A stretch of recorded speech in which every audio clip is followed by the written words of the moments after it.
Indonesia dan SafeNet Southeast Asia Freedom of Expression Network dengan materi Digital Ethics. Keempat, ada Bapak Tio Prasetyo Utomo, co-founder dan podcaster Box to Box Podcast Network dan content strategist at BETS and CHI dengan materi Digital Safety. Dan terakhir ada Key Opinion Leader kita hari ini atau KOL, Bapak Prasetyo Nugroho, Trainer Social Media Management. Sebelum memulai acara, ada baiknya kita berdoa bersama agar selama jalannya webinar Dunia Digital Toksikah pada hari Kamis tanggal 15 Juli 2021 dapat berjalan dengan lancar dan memberikan dampak yang positif bagi setiap pihak yang terlibat. Amin. Selanjutnya, kita akan mendengarkan lagu kebangsaan kita, yaitu Indonesia Raya. Dimohon untuk teman-teman Bapak Ibu talenta digital untuk dapat mengambil sikap sempurna dan hormat. Mari kita dengarkan lagu kebangsaan Indonesia Raya.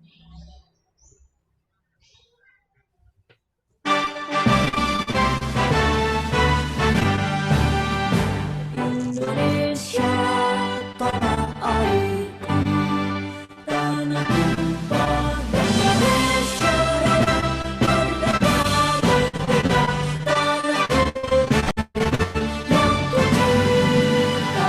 Indonesia Raya, merdeka, merdeka, hiduplah Indonesia Raya.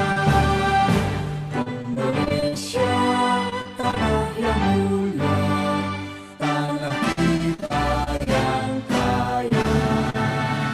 Di sanalah aku berdiri untuk selama-lamanya. Indonesia, tanah pusaka, pusaka kita semuanya. Marilah kita mendoa Indonesia bahagia.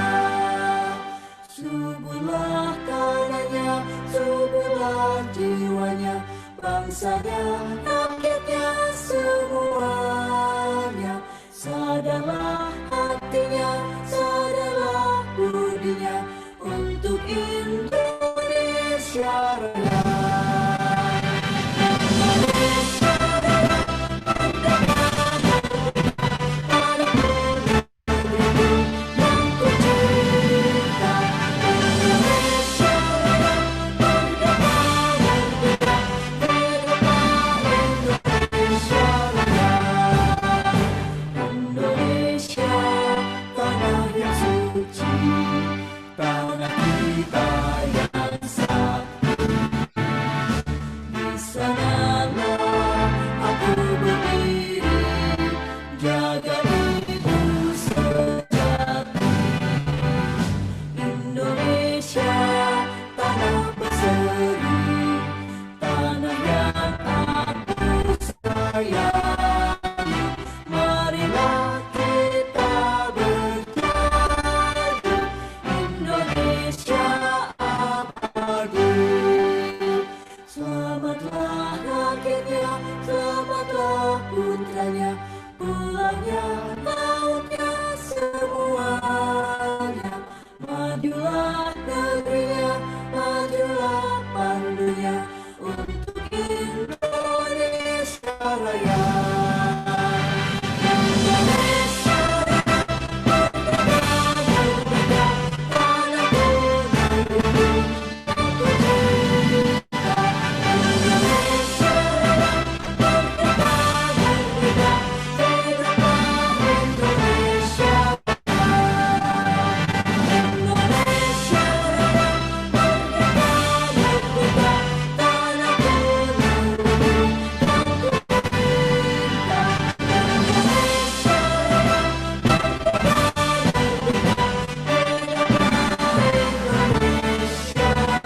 Raya, merdeka, merdeka,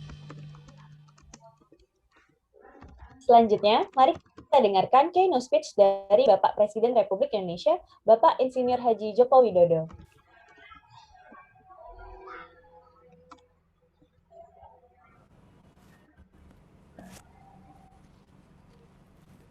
Bismillahirrahmanirrahim. Assalamualaikum warahmatullahi wabarakatuh. Salam sejahtera bagi kita semuanya, kebajikan.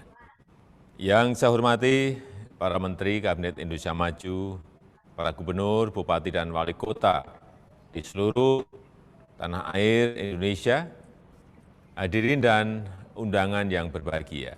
Pandemi membuka kesempatan luas bagi kita untuk melakukan transformasi digital secara besar-besaran. Bangunan infrastruktur digital terus kita percepat.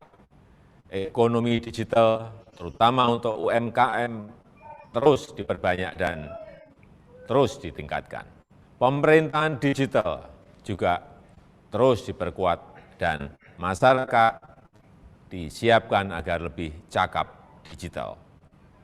Insya Allah pada akhir tahun 2022, 12.548 desa kelurahan akan terjangkau sinyal 4G. Percepatan 10 tahun lebih maju dari rencana sebelumnya yang selesai pada tahun 2032. Infrastruktur digital tidak berdiri sendiri. Jadi saat jaringan internetnya telah tersedia, harus diikuti kesiapan pengguna internetnya agar manfaat positif internet dapat dioptimalkan untuk membuat masyarakat semakin cerdas dan produktif. Sebaliknya, efek negatifnya harus dapat terus ditekan, terus diminimalkan. Bapak Ibu yang saya hormati, tantangan di ruang digital semakin besar, sangat besar. Konten-konten negatif terus bermunculan. Kejahatan di ruang digital terus meningkat. Hoax, penipuan daring, perjudian, eksploitasi seksual pada anak, perundungan siber, ujaran kebencian, radikalisme berbasis digital perlu terus diwaspadai karena mengancam persatuan dan kesatuan bangsa.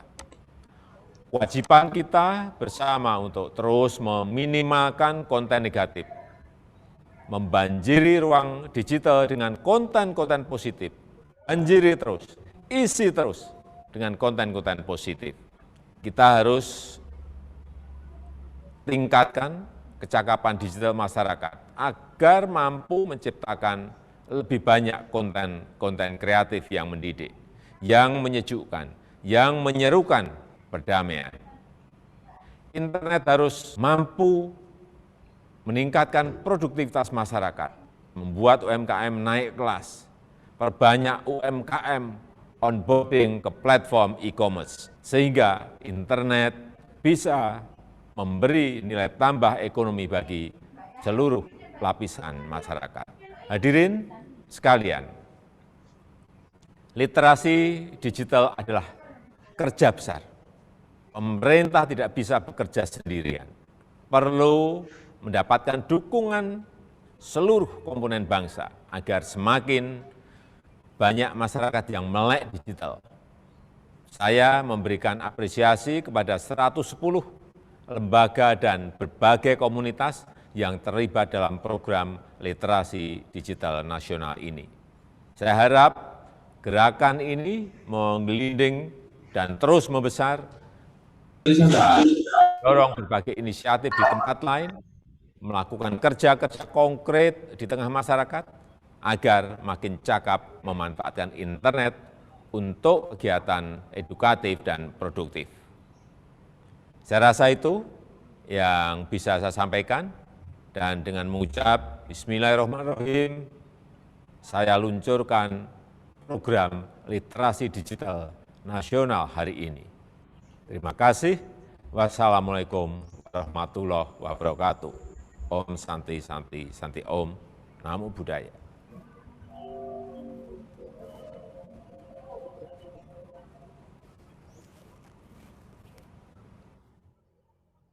Saya mau mengingatkan bagi teman-teman Bapak Ibu Talenta Digital untuk bisa memberikan pertanyaan kepada para narasumber dan KOL kita hari ini karena pada akhir acara akan ada sesi Q&A. Karena pemaparan materi dari semua narasumber ini, kalian bisa menanyakan dengan format nama narasumber, dan pertanyaan. Nah, bagi 20 penanya yang terbaik dan beruntung akan mendapatkan saldo dompet digital. Jadi, jangan lupa untuk selalu menyimak dan memberikan pertanyaan jika ada yang memang ditanyakan. Jangan lupa juga untuk mengecek kolom komen di chat room Zoom teman-teman Bapak Ibu sekalian, karena akan ada link absensi yang akan dibagikan. Lalu di akhir acara, selain ada sesi Q&A, juga ada pengumuman bagi 20 penanya terbaik yang memenangkan saldo dompet digital. Menarik banget kan? Langsung saja tanpa berlama-lama, saya Bapak. Nah, untuk teman-teman Bapak Ibu Talenta Digital yang tadi raise hand bisa langsung bertanya ke kolom chat room dengan format nama narasumber, dan pertanyaan yang ingin ditanyakan, seperti itu. Jadi, kolom chat room ini terbuka sampai nanti akhir sesi Q&A untuk bertanya kepada para narasumber dan KOL kita hari ini. Sebelum saya masuk ke narasumber yang kedua, saya ingin mengingatkan bahwa teman-teman bisa memfollow akun sosial media di Instagram dan Facebook @siberkreasi untuk konten-konten makin cakep digital lainnya. Dan untuk aplikasinya, kalian juga bisa mendownload Cyberkreasi di Google Play Store. Dan juga kalian bisa menonton video-video makin cakep digital di kanal YouTube Cyberkreasi. Nah, untuk informasi mengenai webinar literasi digital, kalian juga bisa memfollow akun @literasidigitaljatim1. Seperti itu ya teman-teman. Nah, lanjut kita ke narasumber yang kedua, ada Bapak Pandu Satria Hutama SST PAR MSc, dosen D3 Usaha Perjalanan Wisata FISIP UNED dengan materinya yaitu Digital Culture. Untuk Bapak Pandu saya persilahkan. Terima kasih Mbak Nabila atas waktu yang diberikan. Selamat pagi, salam sejahtera bagi kita semua. Saya sapa dulu Bapak narasumber yang lain, Pak Andre, Pak Pras, Pak Ulil, Pak Tio. Salam kenal ya Bapak. Mungkin ini jadi awal silaturahmi kita untuk nanti ke depan bisa lebih membangun literasi digital khususnya terkait dengan pengembangan ilmu pengetahuan secara digital seperti ini. Mungkin untuk Mbak Nabil saya share nggih untuk materi nggih. Baik Pak, silakan ya, bisa dicoba untuk di-share. Nggih. Sampun Mbak? Oke Pak, sampun, Nggih. tinggal di Zoom aja, Nggih. full screen.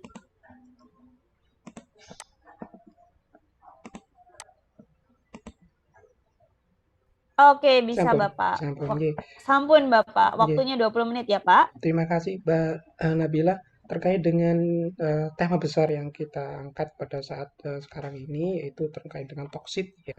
Bahwa toksit itu sebenarnya adalah racun, tapi racun dalam konteks ini sifatnya adalah racun yang baik, yang bagus untuk peningkatan kualitas pendidikan, khususnya terkait dengan tema yang saya angkat.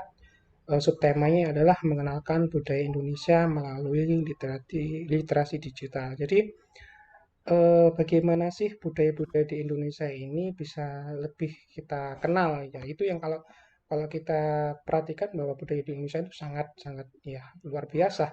Namun apakah kita mengenal budaya satu persatu di satu daerah itu, dan terlebih mungkin bahasanya juga beragam. Nanti kita akan membahas lebih dalam lagi terkait bagaimana sih caranya bagaimana untuk toksit ini bisa merangkai ke dalam berbagai elemen masyarakat, khususnya di dunia pendidikan. Yang saya ambil sekarang ini adalah isu strategis yang mungkin sudah Bapak Ibu sahabat literasi digital sudah ketahui bahwa ini adalah petikan dari kampanye Bapak Presiden pada saat kampanye dulu, beliau menyampaikan bahwa ada sekitar 1.331 suku dan sekitar 716 bahasa daerah di Indonesia. Itu luar biasa sekali. Dan itu menurut data BPS dan Kementerian Pendidikan ternyata memang ada pengurangan bahasa. Dan ternyata ada sekitar 11 bahasa daerah di Indonesia yang punah. Nah, ini juga mungkin Bapak Ibu sahabat literasi digital belum mengetahui bahwa ini ada 11 bahasa daerah, dan yang paling banyak adalah dari Maluku yang hilang bahasa sebanyak 9 bahasa daerah di Maluku. Jadi ini adalah suatu data yang memang kita tidak bisa pungkiri bahwa Indonesia itu sangat kaya terkait dengan terkait dengan budaya yang ada di Nusantara ini. Terlebih terkait dengan suku bangsa yang lebih dari 600 eh, 600 suku bangsa yang ada di Indonesia sehingga menghasilkan berbagai macam sub-sub suku yang sekiranya mencapai 1.300 lebih suku bangsa. Jadi ini menjadi suatu isu yang sangat strategis.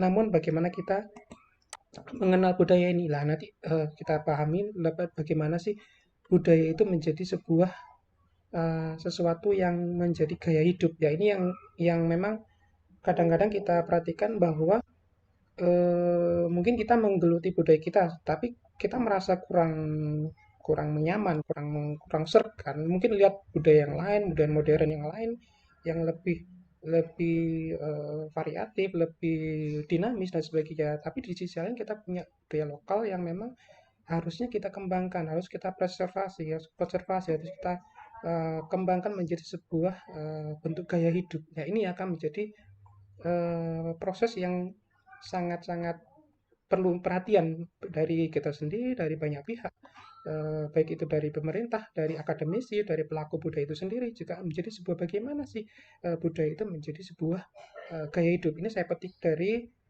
industri.co.id. Jadi permasalahan yang mungkin sekarang kita hadapi adalah bagaimana sih kita ini mengenalkan budaya lewat literasi digital ini agar masyarakat khususnya generasi muda ini minimal mengetahui konteks budaya yang berkembang di Nusantara. Jadi perumpamaannya seperti tak kenal maka tak sayang. Jadi kita harus mengenalkan terlebih dahulu, kemudian bagaimana sih menyayangi budaya itu nantinya menjadi sebuah gaya hidup. Nah, dari beberapa fenomena yang sudah berkembang sekarang ini adalah misalnya saya petik dari beberapa media digital yaitu dari liputan6.com. Salah satunya adalah aset budaya. Ya, budaya seperti budaya Betawi ini menjadi sebuah menjadi sebuah ladang untuk mencari nafkah. Ya, seperti pengemis seperti ini menjadi sebuah gambaran yang mungkin dengan kondisi yang sekarang ini mungkin Bapak Ibu sahabat semuanya yang ada di literasi digital ini mungkin pada saat mungkin di lampu merah atau di jalan menemui pelaku budaya, pelaku seni budaya mengamen di jalan dan sebagainya itu dengan tujuan untuk mencari nafkah. Jadi itu sebagai bagian dari kondisi yang sekarang terjadi. Ya ini sebagai bagian dari contoh mungkin di Yogyakarta seperti pengamen angklung dan sebagainya ini juga menjadi bagian dari fenomena yang berkembang selama ini. Ya, dan apakah ini juga menjadi perhatian bersama tentunya. Tapi bagaimana cara mengatasinya? Ini akan menjadi pertanyaan besar. Dan siapa yang akan menjadi orang yang memiliki power di situ untuk mengelola dan mengembangkan budaya daerah di situ. Sehingga para pelaku seni budaya ini tidak merasa terdistorsi. Sehingga seperti itu. Sehingga mereka menjadi memanfaatkan budaya itu dengan hal yang secara positif dan memiliki nilai lebih ya karena budaya ini menjadi suatu unsur yang sakral. Kalau kita melihat budaya itu sendiri maka kita akan kembali ke beberapa definisi yang dari Kunchonering-Rat dan sebagainya. Kita sebagai gabungan dari gagasan kemudian tindakan dan hasil dari perilaku kehidupan bermasyarakat dan itu tentunya adalah memiliki sebuah nilai manifestasi kesakralan dan itu tentunya harus dijaga. Nilai sakral dan nilai profan itu dalam suatu budaya itu pasti ada, seni budaya itu pasti ada dan itu harus dijaga. Dan itu sebagai bentuk gagasan dan setiap daerah, setiap masyarakat itu memiliki nilai karya cipta yang berbeda-beda. Itu harus dihargai. Dan tentunya penghargaan itu harus dilakukan dengan melakukan konservasi, tidak meninggalkan dari unsur budaya tersebut. Pengertian tradisi. Ya sekarang kalau kita bicara tradisi, lebih banyak kita mungkin generasi muda lebih banyak melihat sebuah aspek tradisi ini sesuatu yang ketinggalan zaman. Tetapi disinilah letak dari budaya, seni budaya yang khas masyarakat Indonesia yang sekarang ini berkembang. Dan harusnya memang ini menjadi sebuah titik eh, puncak dari bagaimana sih kita ini mengemas sebuah tradisi itu menjadi sesuatu yang menarik.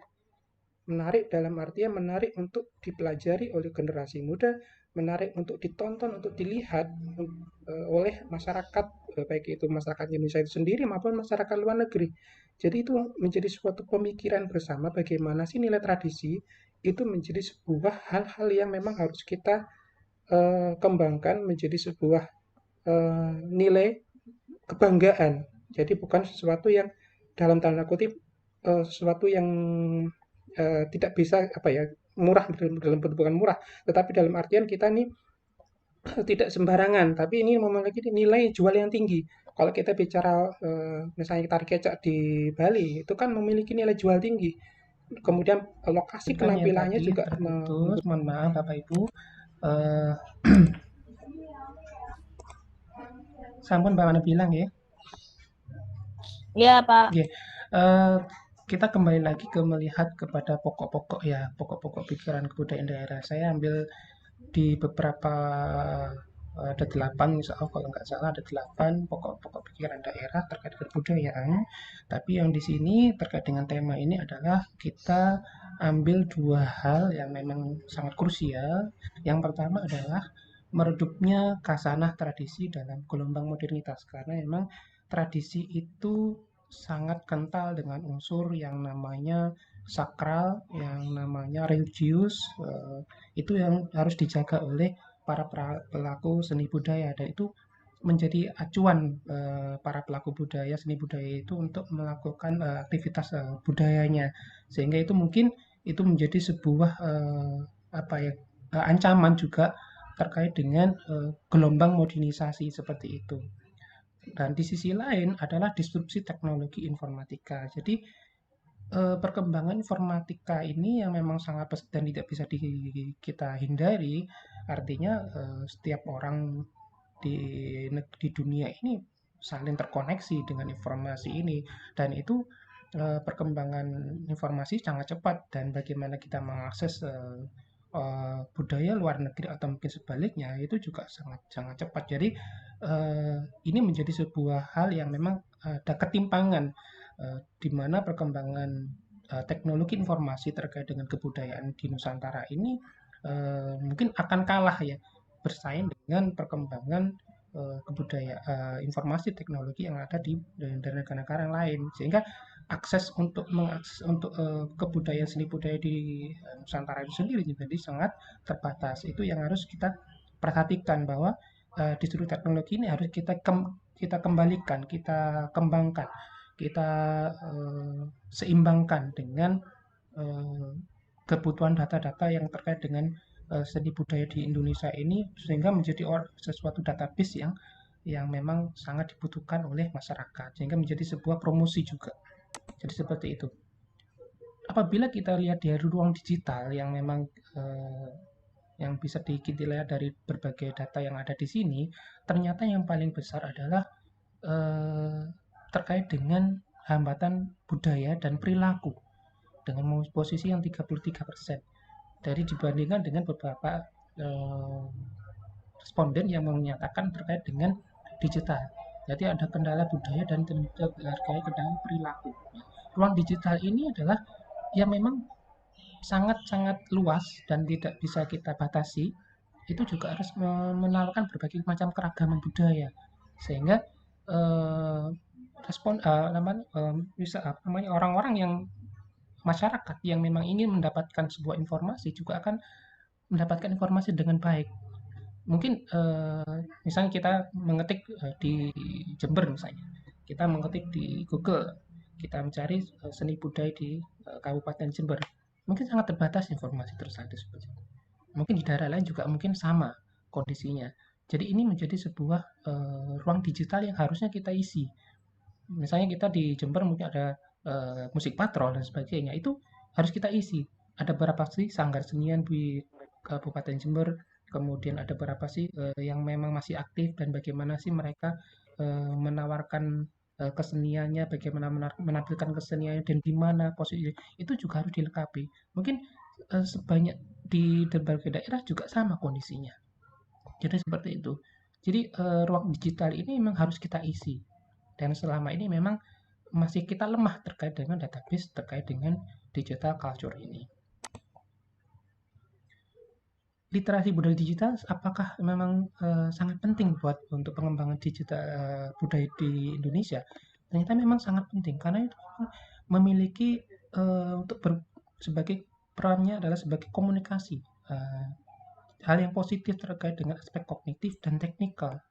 Jadi membangun sebuah gambaran database profil budaya, seni budaya di Indonesia yang memang harus kita kembangkan karena memang ini sangat lemah sekali, database atau profil dengan budaya ini sangat lemah. Jadi mungkin hanya sebatas tulisan, tetapi kita harusnya lebih mengarah kepada proses digitalisasi dalam bentuk video profil dari suatu sanggar, video profil dari suatu seni dan sebagainya. Jadi mereka orang yang dari pelaku budaya atau mungkin dari berbagai masyarakat atau mungkin kalangan akademisi bisa mencari sesuatu itu informasi itu dengan mudah. Itu yang harus kita perhatikan. Dan dalam era yang namanya death of perspektif ini, di mana internet mungkin kita menjadi produsen informasi. Jadi kita semuanya tidak pengecualian itu kita semua karena memang kita masyarakat di masyarakat itu memiliki suatu seni budaya masing-masing yang berbeda tentunya. Itu memiliki kewajiban untuk memberikan informasi yang terkait dengan budaya yang ada di sekitarnya. Dan itu memang lemah. Karena memang dianggap kita ini budaya yang ada di sekitar kita menjadi hal yang biasa karena memang kita terbiasa melihatnya. Tapi apabila wisatawan, misalnya kita bicara wisatawan orang asing ke Indonesia, mereka kan merasa sangat takjub dengan budaya yang kita miliki. Mereka akan mengapresiasi sangat karena mereka melihat sesuatu yang sangat berbeda dengan budaya mereka. Jadi sifatnya karena memang kita sudah terbiasa melihat sesuatu itu menjadi sesuatu yang hal biasa. Tapi orang lain di daerah lain atau mungkin negara lain akan melihat sesuatu yang berbeda ini itu menjadi sesuatu yang memang sangat-sangat diapresiasi. Jadi seperti itu bentuknya. Itu perkembangan yang selama ini terjadi terkait dengan budaya di Indonesia di mata wisatawan seperti itu. Jadi kita harus lebih mengapresiasi budaya itu sendiri. Dan ini ada beberapa aspek yang memang bagaimana sih membangun budaya digital. Saya ambil dari UIN Syarif Hidayatullah. Di situ ada 3 hal yang memang sangat penting sekali, yaitu partisipasi, remediasi, dan bagaimana kita ini membentuk suatu hal yang baru. Ya, bagaimana menciptakan suatu hal yang Mohon maaf untuk Bapak Pandu, waktunya tersisa 5 menit lagi. Terima kasih. Ya, Mbak Nabila. Partisipasi bagaimana masyarakat memberikan kontribusi yang sama terhadap budaya itu sendiri. Jadi kita ini tidak tanpa kecuali ya antara kalangan akademisi, kemudian pemerintah, kemudian dari media, kemudian dari pentahelix itu tidak bisa kita pengecualian. Semuanya harus sama membangun sebuah namanya budaya digital, mempromosikan, mengenalkan budaya itu tanpa pengecualian. Jadi semua bergabung menjadi satu, menjadi sebuah. Nah ini nanti akan menjadi suatu database. Itu yang paling penting. Database itu menjadi sangat penting. Database profil seni budaya Nusantara. Itu yang menjadi sangat penting. Itu partisipasi. Jadi kumpulan dari partisipasi dari pentahelix ini tentunya akan membangun sebuah fondasi database yang sangat kuat terkait dengan seni budaya. Kemudian bagaimana remediasi merubah dulu budaya lama menjadi budaya baru yang lebih bermanfaat, yang seperti itu yang jadi bagaimana kita ini menciptakan suatu kreasi-kreasi budaya, inovasi seni budaya yang memang untuk membangkitkan perekonomian masyarakat, untuk meningkatkan kualitas, kemudian meningkatkan ketahanan budaya di masyarakat itu sendiri. Jadi itu bagaimana ubah menjadi lama yang sudah kita singkirkan, yang kita sisihkan yang sakral, kemudian bagaimana kita nilai profan itu kita kembangkan menjadi suatu nilai yang atraktif yang memang menghasilkan seperti itu. Ada beberapa hal terkait dengan elemen literasi budaya yang digital yang dari menurut Douglas dari tahun 2011.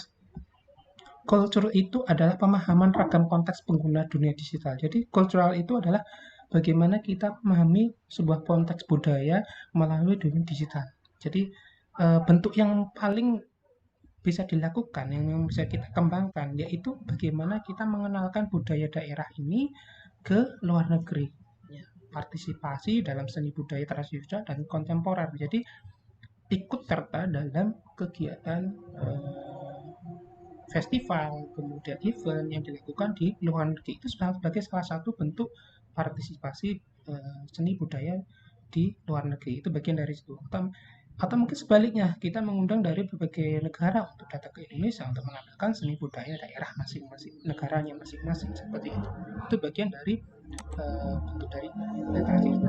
Kemudian yang berikutnya adalah kolaborasi budaya visual. Jadi ada menggabungkan antara pelaku seni budaya itu untuk menunjukkan talenta mereka, performa mereka bersama-sama.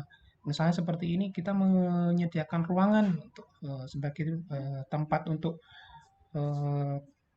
pemaparan dari pameran dan sebagainya, itu menjadi sebuah bagian dari kolaborasi. Mungkin kita kolaborasikan dengan tampilan tari, tampilan musik dan sebagainya di suatu tempat tersebut, sehingga menjadi pelaku seni budaya itu merasa kuat.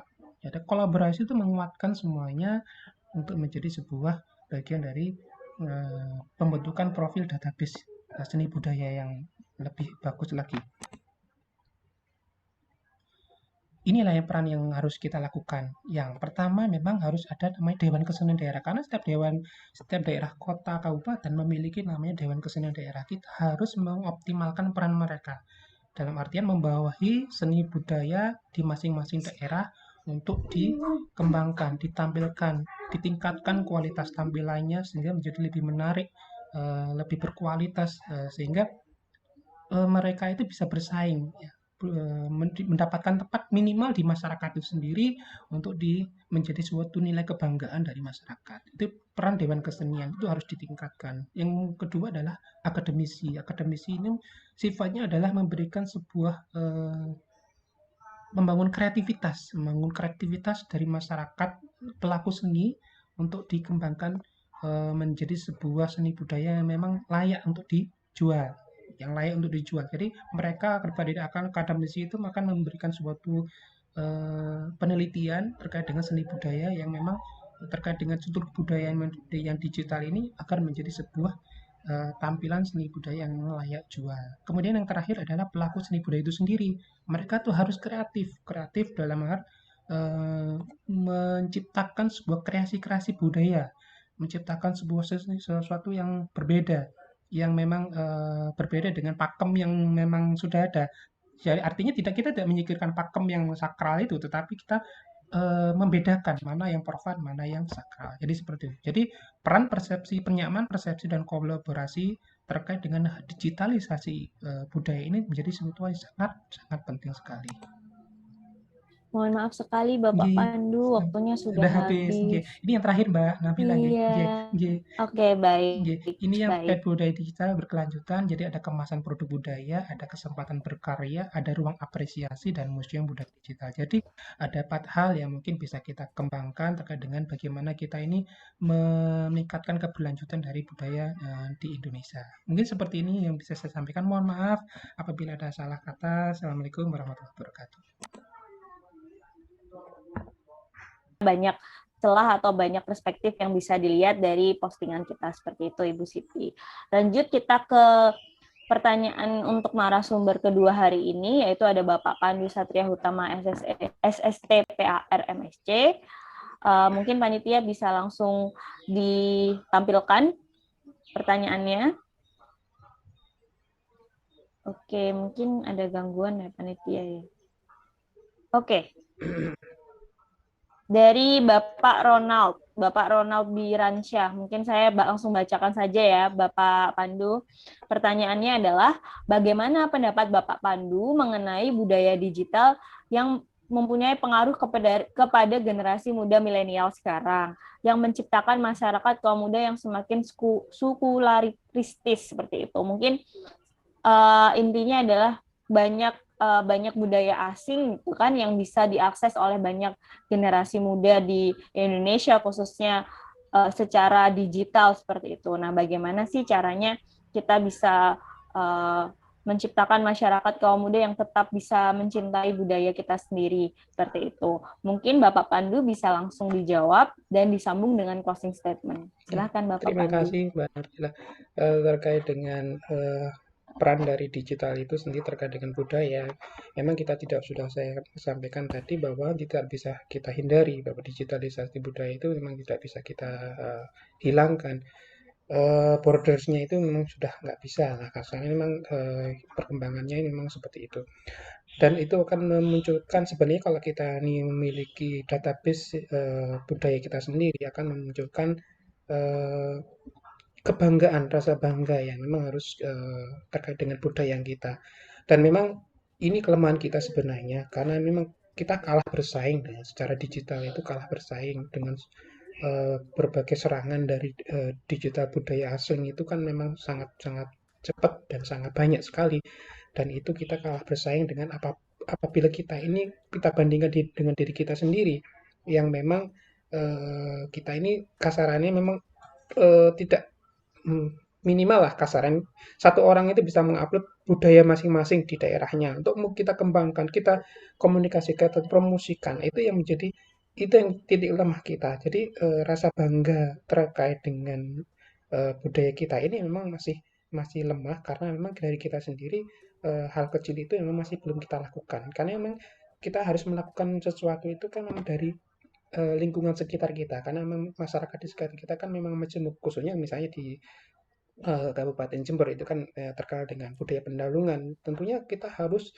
eh, berhubungan dengan masyarakat misalnya suku Madura, suku Jawa dan etnis Tionghoa, etnis Arab dan sebagainya itu kan saling bergabung dan membentuk sebuah budaya baru. Dan itu juga harus dikemukakan, dikomunikasikan melalui teknologi informasi sehingga menjadi unsur kebanggaan. Sukularisme seperti yang disampaikan oleh Bapak Ronald bahwa sukularitas ini maka memunculkan sebuah rasa bangga sebenarnya, memunculkan rasa bangga terhadap budaya. Oh inilah budaya kita, budaya di Kabupaten Jember misalnya, budaya pendahuluan kita luar biasa jika dibandingkan dengan misalnya budaya di yang sama pendahuluan misalnya di Kabupaten Bondowoso, di daerah pesisir utara itu juga merupakan budaya pendahuluan. Tapi nilai lebih kita sebagai masyarakat Jember itu bagaimana kita ini melakukan sesuatu hal yang kecil itu untuk pengembangan budaya itu sendiri. Jadi kita ini memang harus dengan seperti itu kita akan kuat.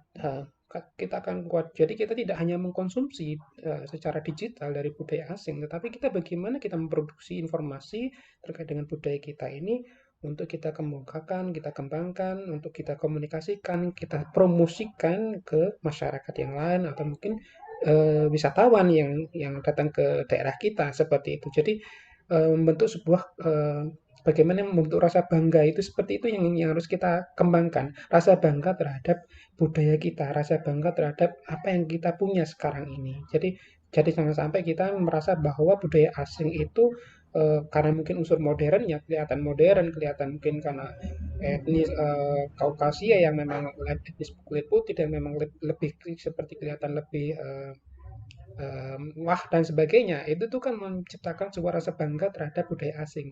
Bagaimana menciptakan sebuah rasa bangga itu dengan melihat misalnya sinetron, kemudian misalnya K-pop dan sebagainya itu sebagai bagian dari upaya itu. Tapi bagaimana kita ini melakukan hal kecil untuk mengenalkan minimal di sekitar kita, di sekeliling kita apa sih yang ada di sekitar kita, seni budaya apa yang ada di sekitar kita untuk kita buatkan misalnya videonya, profilnya, kemudian kita tunjukkan ke media sosial, secara digital bahwa ini loh asli dari daerah saya, dari daerah kita untuk kita kembangkan, untuk kita promosikan untuk menjadi sebuah daya tarik yang menarik untuk orang lain kita berkunjung ke daerah kita. Jadi seperti itu Mbak Nabila.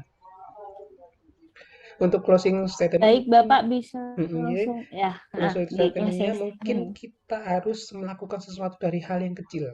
Sesuatu dari hal yang kecil yang kita bisa lakukan. Karena kita semua pasti mempunyai Android, pasti mempunyai sarana digital yang itu memang kita pergunakan untuk meningkatkan kualitas informasi karena emang kita terbatas informasi terkait dengan seni budaya, dan itu peran kita masing-masing di sini adalah bagaimana kita menciptakan, membangun sebuah informasi di sekitar kita ini dengan menguploadnya ke media secara baik, secara positif, sehingga hal tersebut itu memberikan sebuah dampak yang berganda atau multiplier effect kepada masyarakat, khususnya pelaku budaya itu sendiri. Mungkin itu Mbak Nabila, terima kasih. Assalamualaikum warahmatullahi wabarakatuh.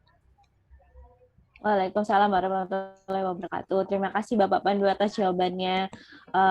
Mungkin itu yang bisa disampaikan Bapak Pandu ya untuk Bapak Ronald, dan semoga menjawab pertanyaan dari Bapak Ronald. Jadi adalah menciptakan rasa bangga melalui konten-konten platform di dunia digital seperti itu, yang sama dengan Ibu Sri Supriyati yang seperti itu.